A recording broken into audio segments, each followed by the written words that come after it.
August 11th marks 10 years since the passing of Robin Williams, which is just crazy. So to commemorate, I'm doing a Robin Williams themed episode of films I love, starting of course with the big one, Good Will Hunting. This is the one that Robin Williams won the Oscar for, and I don't think anybody's going to argue that it's one of the most well-deserved Oscars ever given. The premise of this film, of course, is Will Hunting. Matt Damon is a maths genius, a prodigy, but he's just got so many issues in his past that he just cannot commit to moving his life forward. He just kind of screws everything up for himself.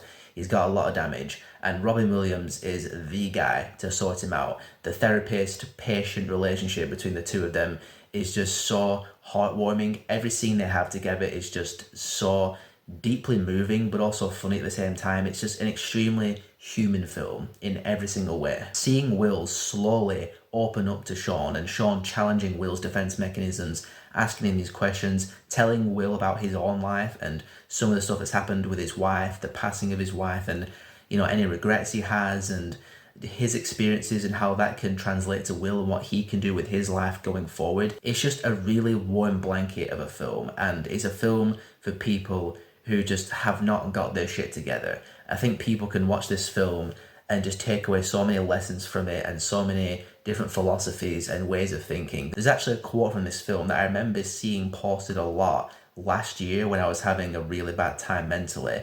It's when he says, "You have bad times, but then I'll wake you up to all the good stuff that you weren't paying attention to." And it's just one of them lines that just resonates, and you think about it and you just take it with you. The role of Sean Maguire in Good Will Hunting practically embodies everything that Robin Williams was, and it's most definitely the reason why this is the one that he got the Oscar for. Good Will Hunting is absolutely one of my favourite character films of all time. If you haven't watched it, you are really, really missing out. Moving on now to Dead Poets Society. Yet again, another insanely warm Robin Williams character, and Mr. Keating in this film.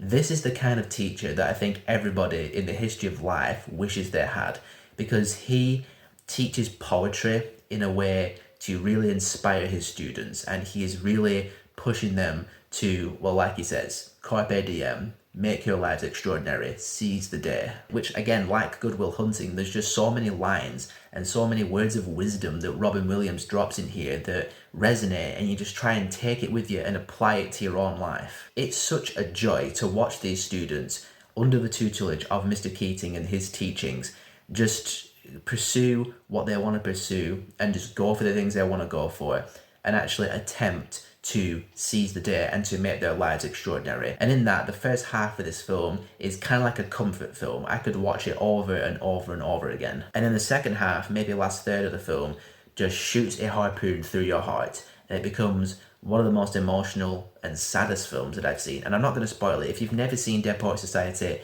I implore you to watch it, and I'm not going to spoil what happens. But yeah, it'll leave you a bit of a mess. Kurtwood Smith plays one of the biggest dick asshole dads I've ever seen in my life.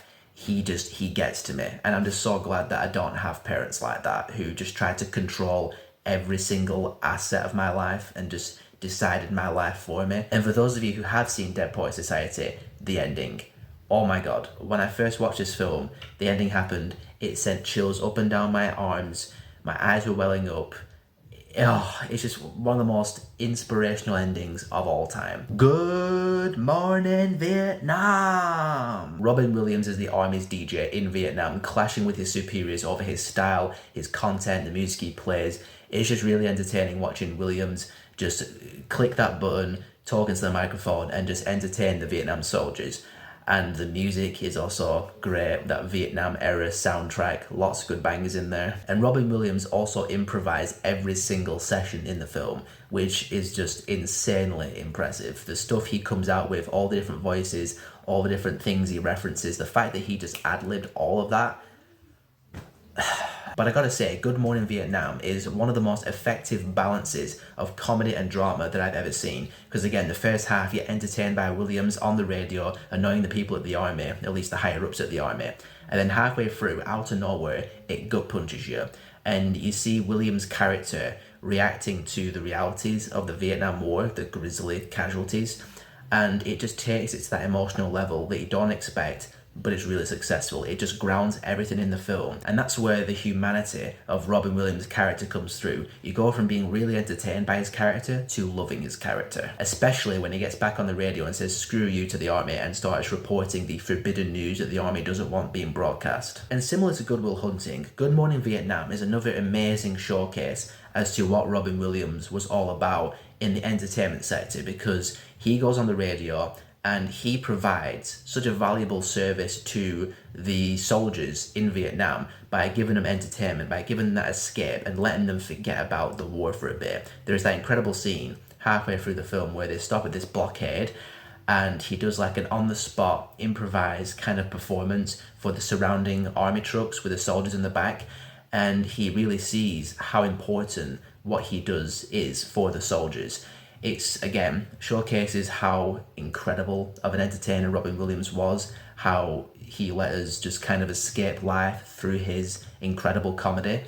And it just also shows how valuable entertainment is in general for that escape. Now, when I see people talk about Robin Williams dramas, they talk about those big three: Good Will Hunting, Dead Poets Society, and Good Morning Vietnam, for very good reason. But another one of his dramas that doesn't get talked about enough, I think, is Awakenings, the film that he did with Robert De Niro. It's based on a true story about this doctor who goes to this hospital in the Bronx, and there's a bunch of patients there who were victims of this epidemic that happened in the 1920s, this condition which I cannot remember because I'm not a doctor. And it's basically put these patients in this catatonic state, and in very loose, basic medical terms, they've been asleep, but not asleep at the same time. They're not aware of their condition. So when Robin Williams' character gets a hold of this drug and gives it to Robert De Niro, and De Niro awakens from this state, and he is none the wiser that he has been gone for like 30 years. He's missed 30 years of his life, and he has come back as an older man, and he sees his reflection in the mirror, and he's just like, oh my god. This is one of those life-affirming films, because De Niro and the other patients wake up,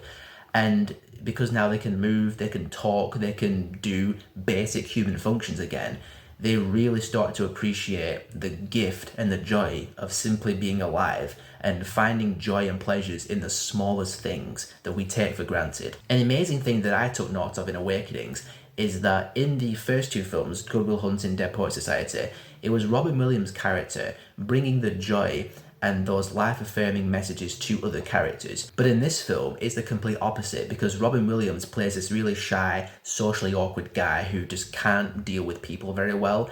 And in dealing with Robert De Niro's condition and his story, and seeing him just embrace life and all the simple pleasures of life, it inspires Robin Williams' character to do the same thing and start to appreciate and enjoy life, and that is hit home perfectly by the ending, which I'm not going to spoil if you haven't seen it. And I just thought that was really interesting to see Robin Williams as the inspired one rather than the one doing the inspiring. And the thing is with this film as well, it's based on a true story. So there was patients in a hospital with this condition who experienced these reawakenings and started to live life again. And in that, it's both an extremely heartwarming film, but also quite a heartbreaking film at the same time, for reasons which, again, I'm not going to spoil. But there are just some moments towards the latter half of this film where, again, it just hits you. One with Robert De Niro especially, where he tells Robin Williams to get the camera. I forgot about that part when I first watched it. So rewatching it, I was like, damn, that's... wow. Now, the last film I'm talking about in this video is a complete flip, total change of tone, completely different side of the coin, 1 Hour Photo. Robin Williams plays Sai, a photo technician at a 1 Hour Photo in this Walmart type place. And yeah, they don't exist anymore because photos are all digital now.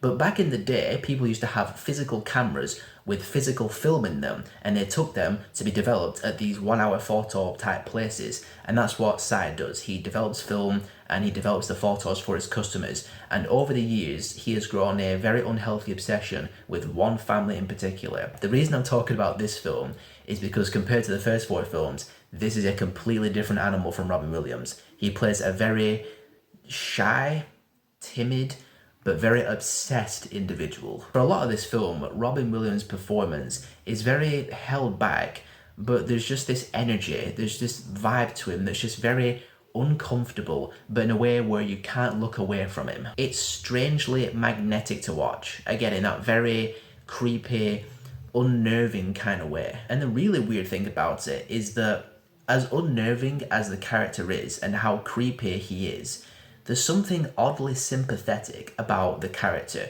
You kind of feel bad for him because of his circumstances, and especially at the very end of the film when you find something out about his character's past. It makes everything make sense. You understand the obsession with the family and why he does what he does in the film upon learning of a family secret. Again, I'm trying not to spoil it in case you haven't seen the film, but all of his actions make complete sense when you learn a certain thing about his character's past, and it just all falls into place. And I guess that's why you feel bad for the character. And the entire plot of this film feels like, you know those YouTube videos you see where it's like a 20-minute video talking about like a really obscure crime story that happened, and it has that voice like, so Cy worked in the Walmart for a good 10 years and he grew an obsession with the family. You know what I mean? Those kind of true crime videos. It feels like one of those kinds of stories because it doesn't go too over the top with what happens in the story. It's kind of a believable little thriller. And I wanted to mention this film in this video to truly showcase how talented of an actor Robin Williams was. Because again, in the first 4 films, he played a likable character, a character who inspired people, a character who was inspired by other people. But again, in this film, total different kettle of fish altogether with just how he plays just such a damaged character, such an obsessed character, and such a creepy, uncomfortable character, but in all the best ways that you just can't look away from because of how good the performance was. So that concludes this Robin Williams themed episode. If you haven't seen any of those 5 films, do yourself a favour and watch them. They are fantastic. So what's your favourite Robin Williams film of all time? What's your favourite Robin Williams performance of all time? Let's just celebrate this extraordinary actor. And again, I can't believe it's been 10 years. It's just gone, just like that. Thanks for watching. See you next time. Take it easy. Carpe diem.